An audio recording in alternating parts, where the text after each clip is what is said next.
Bwana Yesu asifiwe. Jina langu naitwa Given Protas Msigwa.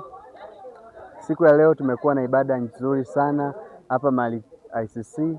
Tumejifunza mambo mengi kuanzia ibada ya asubuhi ya maombi, ibada ya Sunday School, kipindi cha kusifu na kuabudu na hatimaye katika kipindi cha neno. Katika kipindi cha neno nimejifunza mambo mengi, lakini nitaongea mambo machache ambayo nimeyafurahia sana katika ibada ya leo.